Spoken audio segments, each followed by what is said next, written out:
નમસ્કાર. ડીએલ અભ્યાસક્રમના પ્રથમ વર્ષના આ વિડીયોમાં આપ સર્વેનું સ્વાગત છે. આજે આ વિડીયોમાં આપણે જે કોર્સની વાત કરવાના છીએ એ કોર્સ નંબર 6 પદ્ધતિશાસ્ત્ર અને વિષય વસ્તુ ગણિત ધોરણ 1 થી 5 અને તેમાં એકમ 2 એની ચર્ચા કરવાના છીએ, જેમાં આજનો જે મુદ્દો છે આપણે ખાસ તો વાત કરવાના છીએ એ છે નિયમિત આકૃતિઓ અને આકારો, રેગ્યુલર ફિગર્સ એન્ડ શેપ્સ.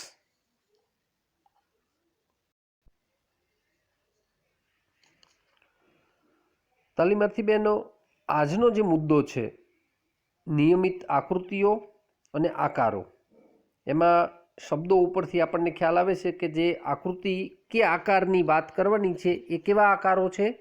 નિયમિત આકૃતિઓ છે અને આકારો પણ નિયમિત છે, રેગ્યુલર.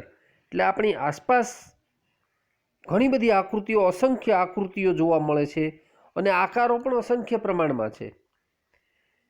તેમાંથી અમુક આકારો છે એ નિયમિત છે, અમુક આકૃતિઓ પણ નિયમિત છે, જ્યારે અમુક આકૃતિ કે આકારો છે એ કેવા છે? અનિયમિત આકાર છે. અહીંયા આપણે જે ચર્ચા કરવાની છે એ માત્ર નિયમિત આકૃતિઓ અને નિયમિત આકારોની વાત કરવાના છીએ.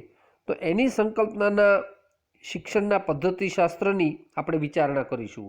એટલે બાળકોને નિયમિત આકૃતિઓ અને નિયમિત આકારો કેવી રીતે શીખવી શકાય, એ પ્રકારની શિક્ષણ પદ્ધતિઓની, એ પ્રકારની સંકલ્પના બાળકને કેવી રીતે શીખવી શકાય તે મુદ્દાઓની આજના વિડીયોમાં ચર્ચા કરવાના છીએ.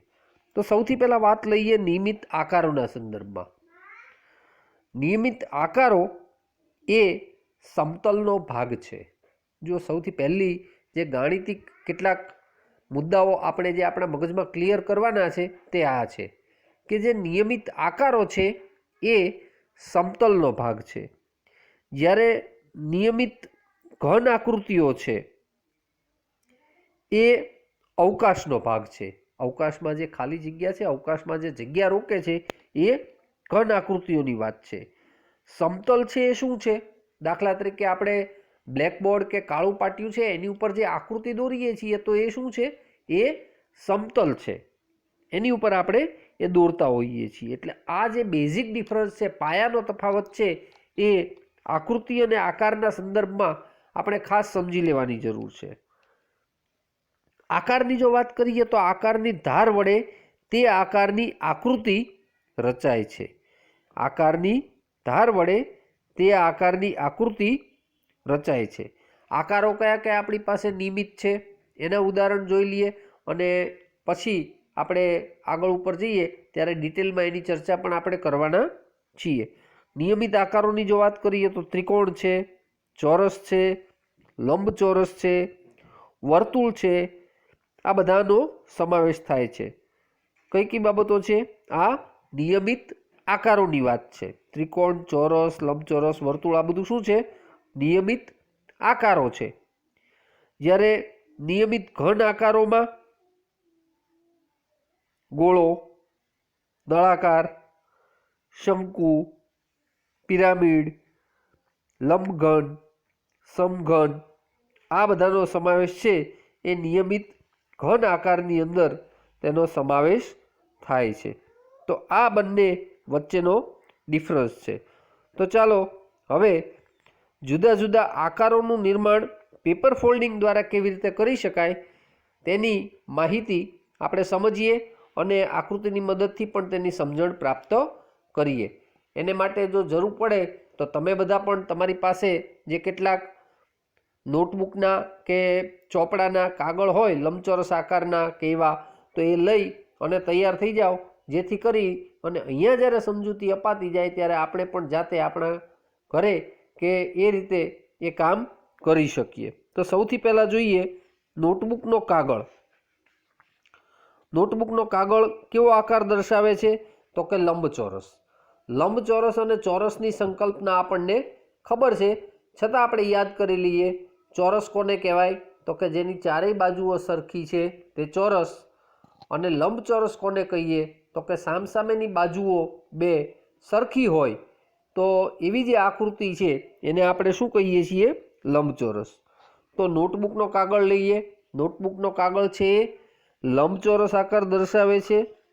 હવે નોટબુકના કાગળના એક ખૂણાને સામેની ધાર સાથે જોડવાનો છે અને વધેલા લંબચોરસ કાગળને કાપીને કાઢી નાખીએ તો જે આકૃતિ બને છે એ કેવી આકૃતિ બને છે? ત્રિકોણ બને છે. તમે નજર કરો, આકૃતિમાં નજર કરો. જો ફરી વખત હું બોલું છું, તમારે આકૃતિમાં નજર રાખવાની છે. નોટબુકનો કાગળ લંબચોરસ આકાર છે. હવે આ નોટબુકના કાગળના એક ખૂણાને આપણે માની લઈએ કે ડાબા હાથનો જે ખૂણો છે ઉપર દર્શાવેલું છે એરો, નજર કરો તમે સ્લાઇડમાં.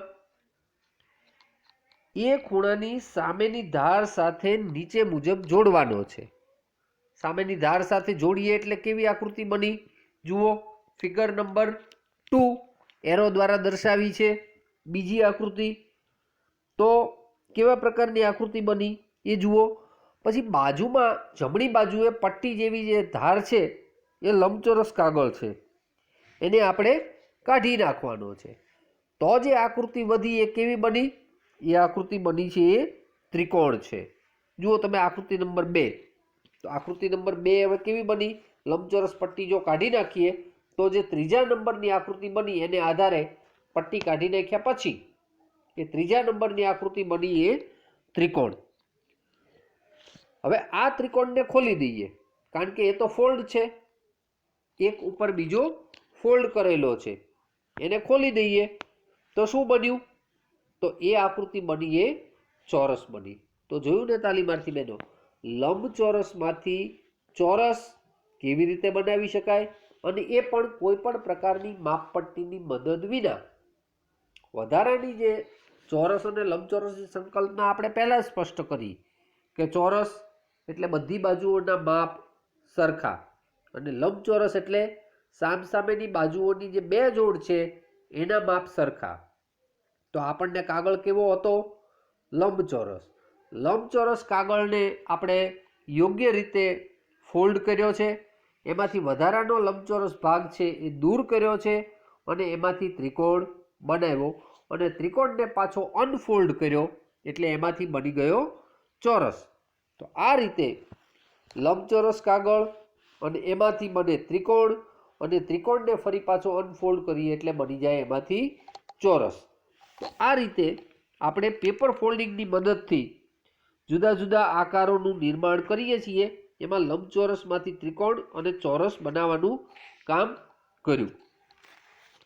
હવે જોઈએ, ચોરસ કાગળ આપણી પાસે આવી ગયો છે. તો ચોરસ કાગળને ફરી પાછો કોઈક જુદી રીતે વાળવાનો પ્રયત્ન કરીએ. નીચેની આકૃતિમાં નજર કરો. શું કરીએ છીએ આપણે? ચોરસ કાગળના પાસેના જે બે ખૂણા છે, ઉપર તરફના પાસેના જે બે ખૂણા છે એને પાછળની તરફ આકૃતિમાં દર્શાવ્યું છે એ પ્રમાણે વાળી દેવાના છે. તો જુઓ, ચોરસ એટલે કેટલા ખૂણા? 4. ચોરસ કાગળના ખૂણા કેટલા? 4.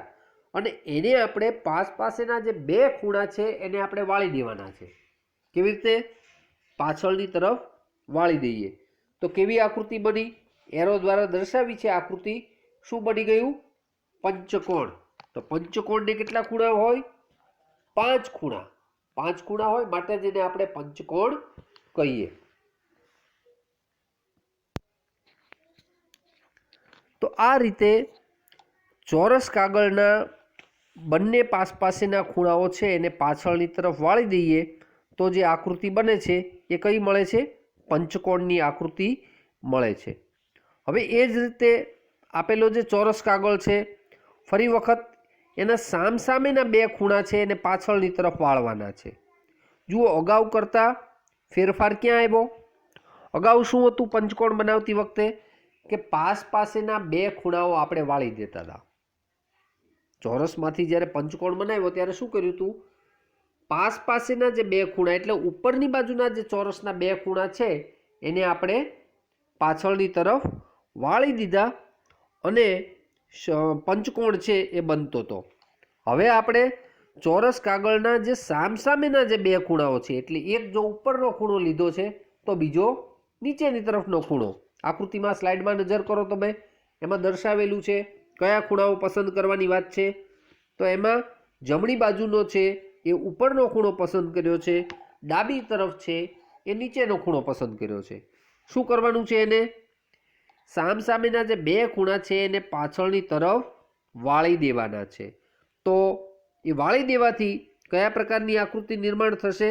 તો કે જે આકૃતિ બનશે એ કઈ બનશે? ષટકોણની આકૃતિ બનશે. કેટલા ખૂણા થાય?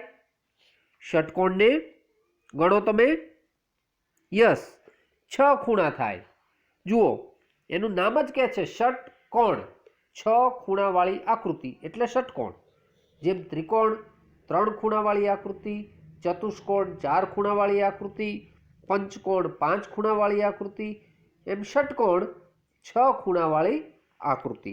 તો આ રીતે જુદા જુદા ખૂણાઓવાળી આકૃતિ એ આપણે એકબીજા કાગળની મદદથી એને જુદી જુદી રીતે ફોલ્ડ કરી અને મેળવી શકીએ છીએ.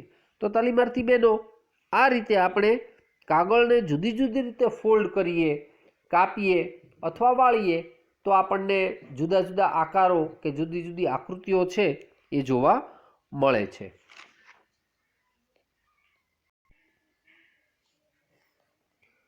તાલીમાર્થી બહેનો, હવે પછી જે મુદ્દાની આપણે વાત કરવાના છીએ એ છે વિવિધ ઘનાકારોની સમજ. અહીંયા ઘન આકારો છે એની સમજ મેળવવાની છે. આપણે હમણાં વાત કરી એ રીતે આપણી આસપાસ નિયમિત પ્રકારના અને અનિયમિત પ્રકારના બંને પ્રકારના ઘન પદાર્થો છે એ જોવા મળે છે. એમાંથી અહીંયા આપણે જે વાત કરવી છે ખાસ તો એ નિયમિત ઘનાકારોની વાત કરવી છે. તો તેની યાદી બનાવી તથા નિયમિત ઘનાકારો વિદ્યાર્થીઓને દર્શાવી તેની સંકલ્પના છે એ આપણે બાળકોને સ્પષ્ટ કરી શકીએ. તો આવા નિયમિત ઘનાકારો કયા કયા છે અને કયા કયા પ્રકારના ઉદાહરણો દ્વારા આપણે નિયમિત ઘનાકારોની સમજ આપી શકીએ એ આપણે જાણવાનું છે, સમજવાનું છે અને એને અનુરૂપ બાળકોને માહિતી આપવાની છે. તો ચાલો પહેલાં કેટલાક ઉદાહરણો જોઈએ. હા, આ જે ઉદાહરણોની હું તમને વાત કરું છું અત્યારે, એ ઉદાહરણો આપણે આપણા ઘરની અંદર પણ પ્રયોજી શકીએ એમ છીએ અને એની મદદથી આપણે પોતે પણ સમજૂતી પ્રાપ્ત કરી શકીએ એમ છીએ. તો ચાલો તમે પણ તૈયાર થઈ જાઓ. સૌથી પહેલું ઉદાહરણ છે કે સરખા માપના ચોરસ પૂંઠાની એકબીજા પર થપ્પી કરતા સમઘન રચાય છે. સમઘનની સંકલ્પના આપણા મગજમાં સ્પષ્ટ છે કે સમઘન છે એ કેવો છે? બધી જ બાજુઓ જેની સરખી છે એ સમઘન. હવે સરખા માપના જે ચોરસ પૂંઠા છે, આપણે જો આપણી પાસે આવા ચોરસ પૂંઠા હાલમાં ઉપલબ્ધ હોય તો એ ભેગા કરવાના છે અને એકબીજાને પૂંઠાને એકબીજા ઉપર ગોઠવી એની થપ્પી કરવાની છે. તો જે આકૃતિ આપણને મળે છે, જે આકાર આપણને મળે છે એ કેવો આકાર મળે છે? સમઘન આકાર મળે છે. તો આ જે વાત છે એ આપણે સમજવાની છે કે આને સમઘન કહેવાય. પણ પૂંઠા કેવા હોવા જોઈએ? ચોરસ પૂંઠા હોવા જોઈએ અને સરખા માપના ચોરસ પૂંઠા હોવા જોઈએ. આ એની પાયાની શરત છે. ફરી એકવાર, સરખા માપના ચોરસ પૂંઠા છે એ આપણે હોવા જોઈએ. પૂંઠાની બદલે સરખા માપના ચોરસ કાગળ હશે તો પણ ચાલશે, પણ કાગળ એકદમ પાતળા હોય એટલે થપ્પી જરા મોટી કરીએ તો જ આપણને એ ઘનાકાર છે એવો ખ્યાલ આવી શકે. એટલે સરખા માપના ચોરસ પૂંઠા એની એકબીજા પર થપ્પી કરીએ તો જે આકાર મળે આપણને એ કેવો મળે છે? સમઘન આકાર મળે છે. ત્યાર પછી વાત કરીએ લંબઘનની. તો લંબઘન આકાર કેવી રીતે મળે? તો આપણી પાસે ગંજીપાના પાના ઘરમાં હોય છે તો સરખા માપના, હવે એ તો બધા લગભગ સરખા માપના જ હોય છે એટલે એમાં આપણે એને કાપવાની કે એવી કોઈ જરૂર પડતી નથી. તો સરખા માપના જે ગંજીપાના પાના છે એની જો થપ્પી કરીએ તો એ કેવો આકાર દર્શાવે છે? તો કે લંબઘન આકાર દર્શાવે છે. તો જુઓ, અહીંયા સમઘન અને લંબઘન બંને વચ્ચેનો તફાવત છે પણ ક્લિયર થઈ જાય છે કે સમઘન કોને કહેવાય? શબ્દ ઉપરથી જ ખબર પડે, સમઘન બધું જ સરખું છે એ સમઘન, અને જેની લંબાઈમાં ફેરફારો છે, લંબાઈ, પહોળાઈ, ઊંચાઈ, એ બધા કેવા છે? એ લંબઘન છે. તો સમઘનમાં ચોરસ પૂંઠા પસંદ કરવાના છે અને એકબીજા ઉપર યોગ્ય રીતે ગોઠવાય એ રીતે તેની થપ્પી કરવાની વાત છે. તમારી પાસે ઘરે કે ક્યાંય આજુબાજુમાં જો આ પ્રકારના પૂંઠા હોય તો એને ભેગા કરી અને તમે સમઘનનો આકાર તમારી જાતે તૈયાર કરી શકો. અને લંબઘન માટે તો ગંજીપાના પાના છે, એને એકબીજાની ઉપર આપણે ગોઠવી દઈએ તો સરસ મજાનો લંબઘન આકાર છે એ આપણી પાસે તૈયાર થઈ જાય. આ વસ્તુ અહીંયા ઉદાહરણો આપણે જાતે કરી જોવાની વાત એટલા માટે કરીએ છીએ કે જો વિદ્યાર્થીને જે મુદ્દો આપણે શીખવવાનો છે એ મુદ્દો જો શિક્ષકના મગજમાં ક્લિયર ન હોય તો વિદ્યાર્થીને યોગ્ય રીતે શીખવી શકે નહીં.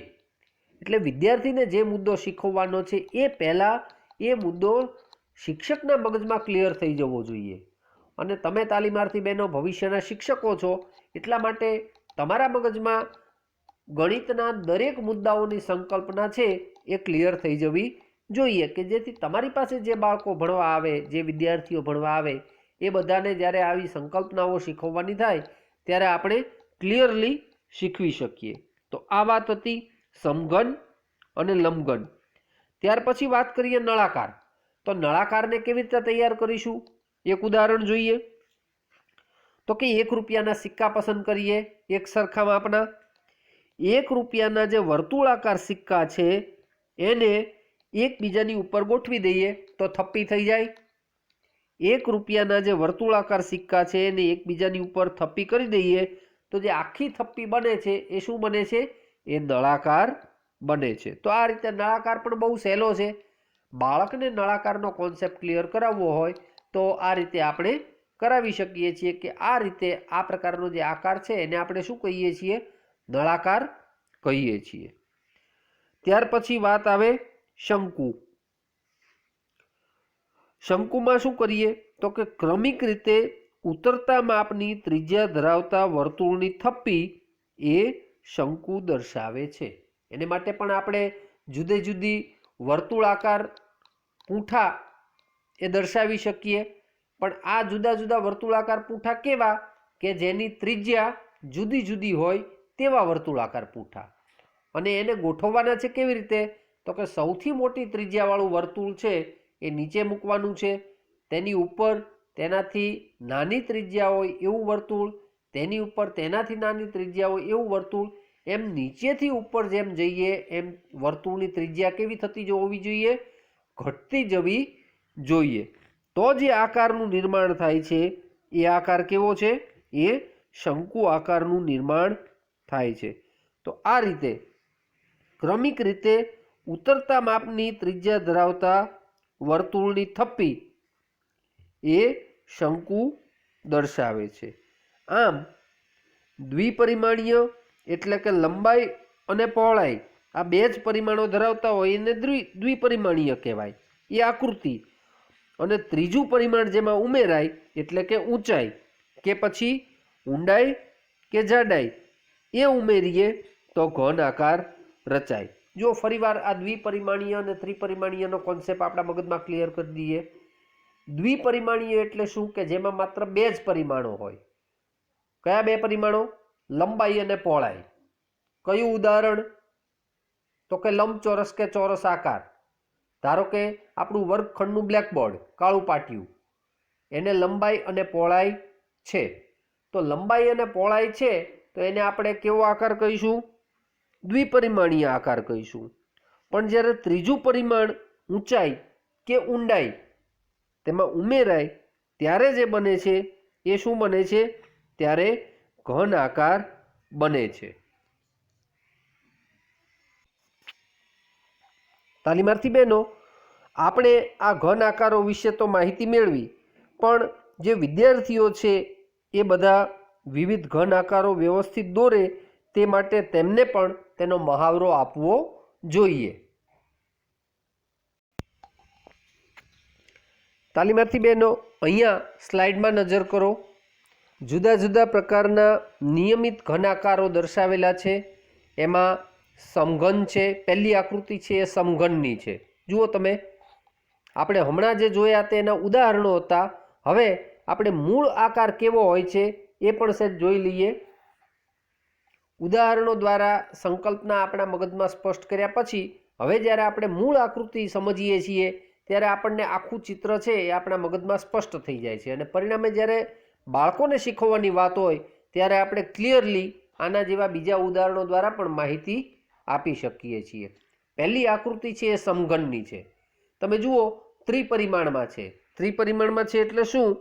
લંબાઈ, પહોળાઈ અને ઊંચાઈ અથવા ઊંડાઈ, આ 3 પરિમાણો એની અંદર આપેલા છે, માટે એ ત્રિપરિમાણીય આકૃતિ છે.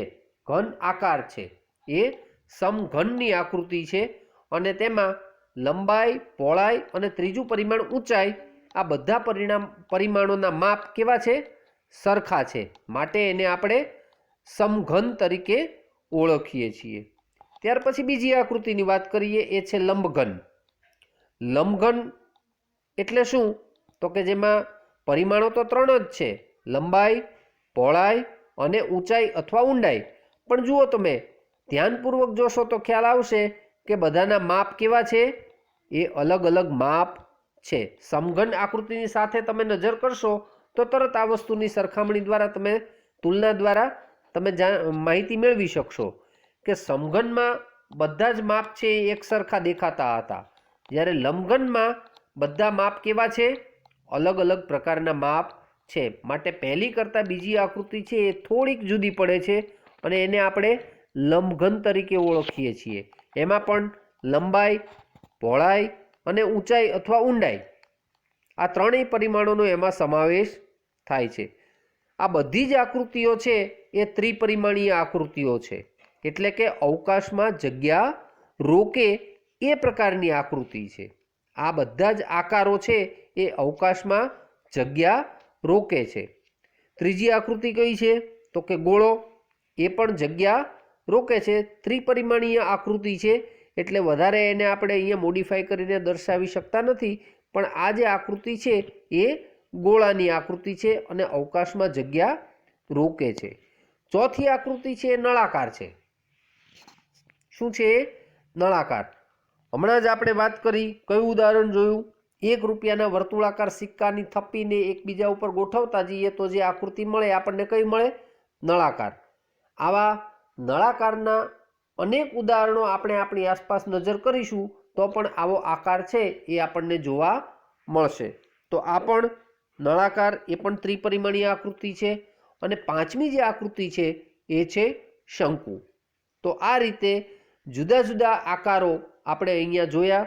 આ બધા નિયમિત આકારો છે અને બધા જ ઘન આકારો છે, એટલે કે અવકાશમાં જગ્યા રોકે તે પ્રકારના આકારો છે. તો તાલીમાર્થી બહેનો, અહીંયા આપણે વિવિધ ઘન આકારો વિશેની સમજ એ પ્રાપ્ત કરી. તો તાલીમાર્થી બહેનો, આજના વિડીયોમાં આપણે જે વાત સમજ્યા એ નિયમિત આકૃતિઓ અને આકારો, રેગ્યુલર ફિગર્સ એન્ડ શેપ્સ, આ બંને મુદ્દાઓની આપણે ચર્ચા કરી. એમાં નિયમિત આકૃતિઓ અને નિયમિત આકારો, અહીંયા આકારો એ સમતલનો ભાગ છે એવી વાત કરી, અને ઘન આકૃતિઓ એ અવકાશનો ભાગ છે એવી પણ આપણે સમજ પ્રાપ્ત કરી. નિયમિત આકારોમાં ત્રિકોણ, ચોરસ, લંબચોરસ, વર્તુળ આ બધાનો સમાવેશ થયો, જ્યારે ઘન આકારોમાં ગોળો, નળાકાર, શંકુ, પિરામિડ, લંબઘન, સમઘન આ બધાની આપણે વાત કરી. પેપર ફોલ્ડિંગ દ્વારા વિવિધ આકારોનું નિર્માણ કઈ રીતે કરી શકાય તેની પણ ચર્ચા કરી, જેમાં નોટબુકનો લંબચોરસ કાગળ લઈ અને તેની ધારને જુદી જુદી રીતે વાળવામાં આવે તો તેમાંથી શું બને તેની વાત કરી, જેમાં લંબચોરસ કાગળમાંથી એક ધાર વાળી અને ત્રિકોણ બનાવ્યો, અને ત્રિકોણને પાછો અનફોલ્ડ કરી અને તેમાંથી ચોરસ આકાર બનાવ્યો. એ જ રીતે ચોરસ કાગળનો જે આકાર હતો તેના પાસેના જે 2 ખૂણાઓ હતા, અહીંયા ઉપરની ધારના જે 2 ખૂણાઓ હતા તેને પસંદ કરી અને પાછળની તરફ વાળ્યા, એમાંથી બનાવ્યો પંચકોણ. એ જ રીતે ચોરસ કાગળના સામસામેના 2 ખૂણા હતા તેને પસંદ કરી અને નીચે તરફ વાળી દીધા તો બન્યો એ ષટકોણ. એટલે લંબચોરસમાંથી ત્રિકોણ, ત્રિકોણમાંથી ચોરસ, ચોરસમાંથી પંચકોણ અને ચોરસમાંથી ષટકોણ, એમ બધા પ્રકારના આકારો આપણે એક જ કાગળનું ફોલ્ડિંગ કરી, પેપર ફોલ્ડિંગ કરી અને જુદા જુદા આકારો કેવી રીતે બનાવી શકાય તેની વિસ્તૃત સમજ આકૃતિ સહ પ્રાપ્ત કરી. ત્યારબાદ ઘનાકારોની સમજ મેળવી. કયા કયા ઘનાકારો જોયા? સમઘન, લંબઘન, ગોળો, નળાકાર અને શંકુ. અને બધાના ઉદાહરણોની પણ ચર્ચા કરી. ખાસ કરીને જે નિયમિત ઘનાકારો છે જેની ચર્ચા કરી, એમાં ઉદાહરણો સહ ચર્ચા કરી. એમાં ચોરસ પૂંઠાની એકબીજા ઉપર થપ્પી કરી તો સમઘન બન્યા. સરખા માપના ગંજીપાના પાનાની થપ્પી છે એ લંબઘન કઈ રીતે બનાવી શકાય એ થપ્પી દ્વારા આપણે સમજવાનો પ્રયત્ન કર્યો. અને 1 રૂપિયાના વર્તુળાકાર સિક્કાની થપ્પી એકબીજાની ઉપર ગોઠવી અને નળાકાર બનાવવાની વાત પણ આપણે એમાં જાણી. આ ઉપરાંત ક્રમિક રીતે ઉતરતા માપની ત્રિજ્યા ધરાવતા વર્તુળની થપ્પી એ શંકુ દર્શાવે છે એ બાબતની પણ આપણે સમજ પ્રાપ્ત કરી. તો આ રીતે આજના વિડીયોમાં આપણે આ બધા મુદ્દાઓની ચર્ચા કરી. હવે પછીના વિડીયોમાં આપણે એ પછીના મુદ્દાઓની ચર્ચા એ કરીશું.